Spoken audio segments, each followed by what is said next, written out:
Hello, beautiful creatures of the world, and welcome back to Coffee with Kerri-Lynn. I hope you guys are having a high-vibing kind of day. I hope you're putting out a lot of love and kindness into the world, and I hope that's coming back into your life tenfold. You know the rules, beautiful creatures. The energy you put out into the universe comes back into your life in vast abundance, so please be careful with your energy exchange, whether you are exchanging energy with people, ideas, or the universe herself. It is the law of attraction. We don't make the laws, but we sure do live by them. Before I start this video, I want to give a shout out to Lori. Lori is one of my 53. She's one of my subscribers. And over the weekend, she sent me a very cool little video of her little granddaughter having a high vibes day. So I want to give a big shout out to Lori and Molly. Hi, guys. I hope you guys are having a great day. And Molly, I hope you're having a high vibes day too. As a content creator, we don't get a lot of feedback. We're a small channel. Big content creators get big feedback. We're a small channel, so we'll take any feedback that we can get. It is heartwarming, and it is really gratifying that people who aren't family that watch my channel actually feel comfortable enough to send me videos and send me little notes and make little comments on videos or photographs that I do upload, and the feedback is great. As you all know, we are live pre-recorded because there's rules. We can't be live. We are shaking up the channel just a little bit. Don't get nervous. People have noticed we have intros, we have outros, and now we're just gonna add a little more of that jazz. I'm never going to be editing the actual content. What you see is what you get, the good, the bad, the ugly. That's the way it works around here. I run a homestead. I don't have a lot of time, and one of the things that personally I don't like is when somebody's doing a video and then all of a sudden they're doing this. I can't tolerate that. So these are always going to be raw, live, pre-recorded, and of course, you know, we cut these down into shorts and we make the bloopers because some days are better than others around here. Well, last week we were off. We had rain and we had very cold temperatures and we were in sweatshirts. It was like a little taste of fall up here in the great north of Maine, up along the Canadian border. If you've never been to my channel before, we live in the far north of Maine, a stone's throw, about 15 minutes from Canada. There you go. And it was cold. So the old wives' tales are coming out. The cooler the August, the quicker your winter's coming at you, the colder your winter's coming at you, and the longer the winter is going to be. We've also been listening to the older population, the older folk. I call them the grandmas and grandpas of the county. And they've been telling us that when the deer eat the apples off the tree in August, prepare for a cold, hard, long winter. So there you go. Consensus has it. If you are a young person out there, please listen to your grandmas and grandpas of the county. They know more in their little pinky than you've known throughout your entire life. I know kids get to a certain age and they know everything. Well, you don't. Truth be told, listen to your grandmas and your grandpas of the county because they have such wisdom inside of them. They have seen things that would just blow your mind, things that you will never see in your lifetime. They have been through the hard part, and now here you are kind of living on the easy street thing. And while grandmas and grandpas may not understand technology as well as the young people, they do live by nature, and we do a lot of by nature living up here, looking at the trees in the fall for the early turn, you know, different signs of nature signifying it's going to be a mild winter, a cold winter, a long winter, a short winter. And the same thing in the spring, when to plant. People plant by the cycle of nature.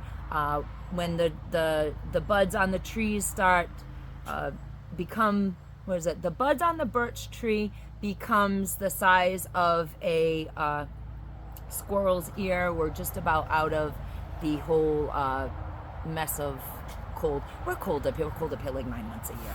It's crazy. But we're always cold up here. So that was our week last week. We did get a baby chick. We hatched a baby chick last night, and we're waiting to see what the rest of the clutch does. And now here we are in the great outback, in my secret garden, underneath the meditation and wellness tent. Today we're going to have a bit of a different program. Usually, if you've never been here before, usually we talk about everything.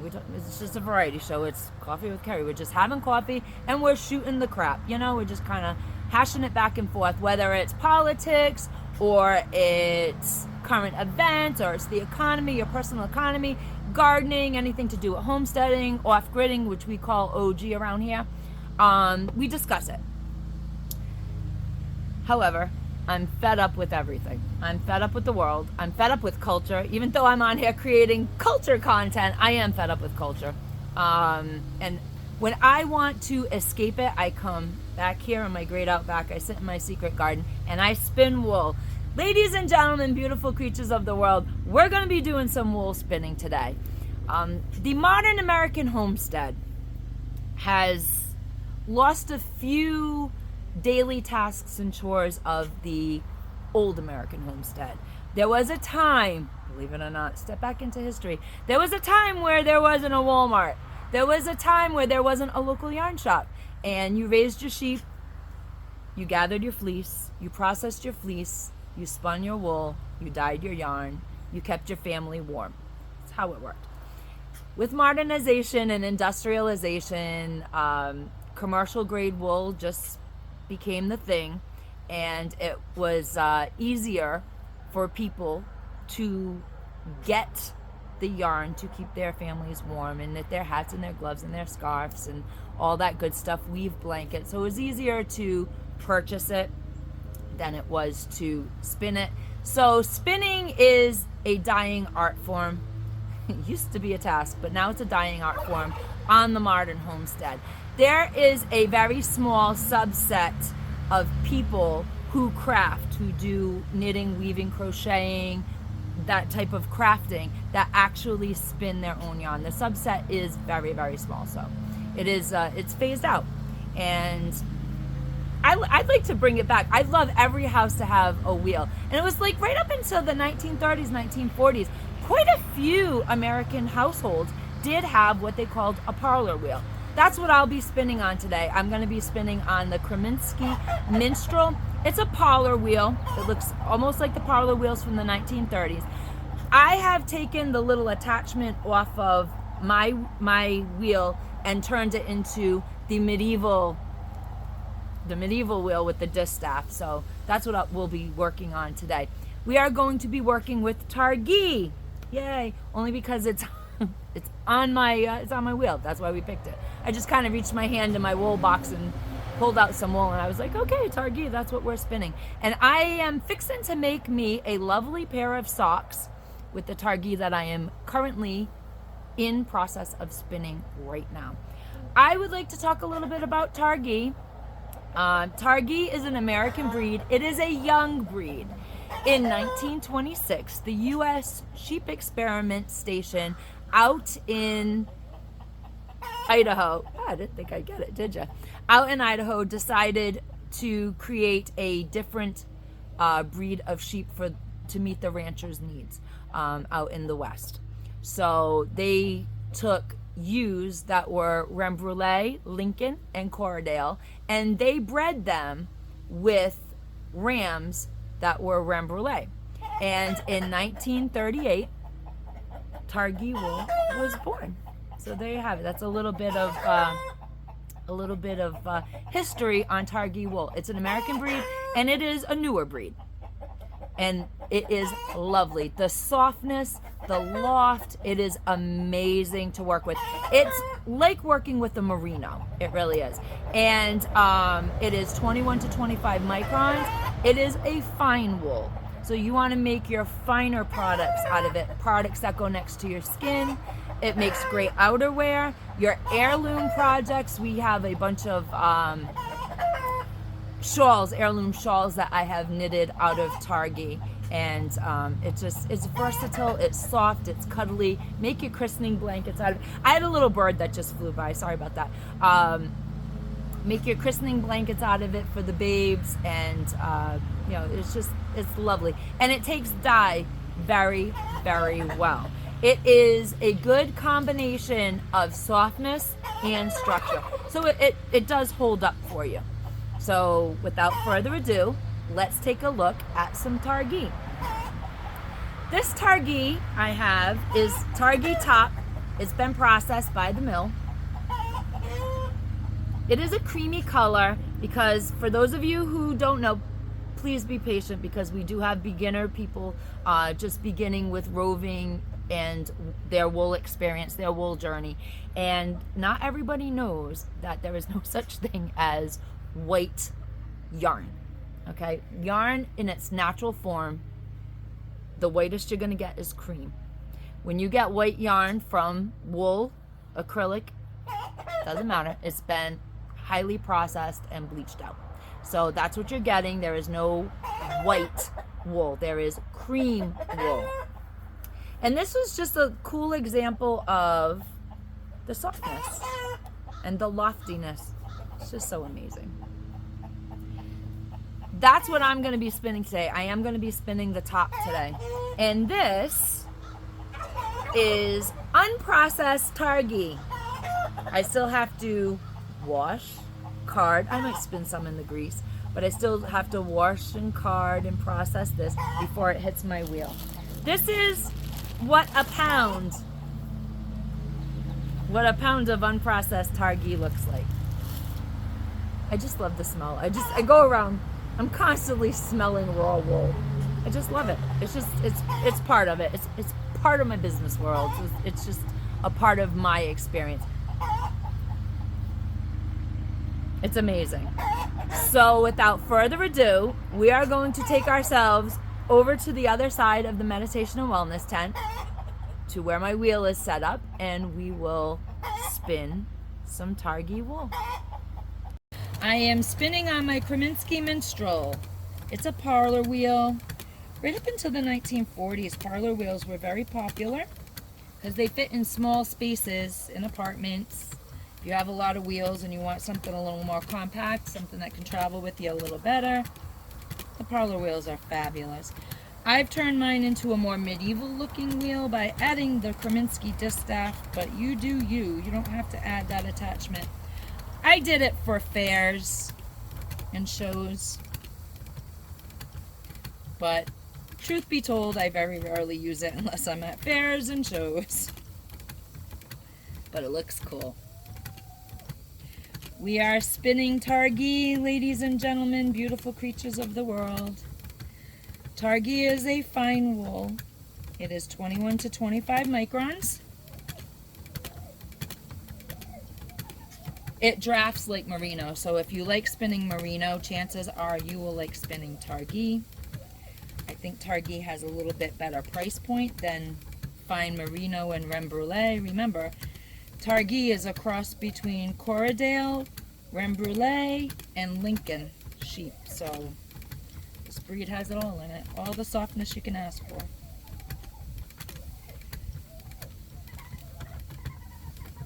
It makes a gorgeous woolen spin and a gorgeous worsted spin. Bear in mind, we have beginners watching the video. So if you don't know the difference between a worsted spin and a woolen spin, let me quickly tell you. Woolen yarn looks somewhat spun. When you spin woolen, you are leaving the air in between your fibers, and it's light and lofty and looks, to me it looks kind of like unfinished. And when you spin worsted, you are spinning a bit tighter,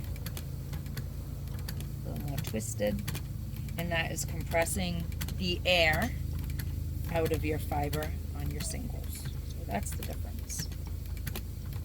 I spin both ways, whatever way the day takes me. And if you're just starting to spin, I spin backwards, so before anybody says anything, I spin backwards. I draft with my right hand, and most of the teaching books and most of the teaching people, they like you to draft with your left hand. I don't do that. When you start spinning, you'll find your comfortable point. There's no right or wrong way to spinning, ladies and gentlemen, beautiful creatures. There's absolutely no right or wrong way. I think some of my best yarn is yarn that I made when I was learning how to spin. My beginning steps on my journey, when I look back on it, was my best spins. I do not sell my hand spun, homespun through my fiber studio. So very rarely we use my hand spun to stay warm. I make all our garments, blankets, I weave with it. I'm spinning this Targhee in its natural creamy color simply because I'm gonna do socks with these.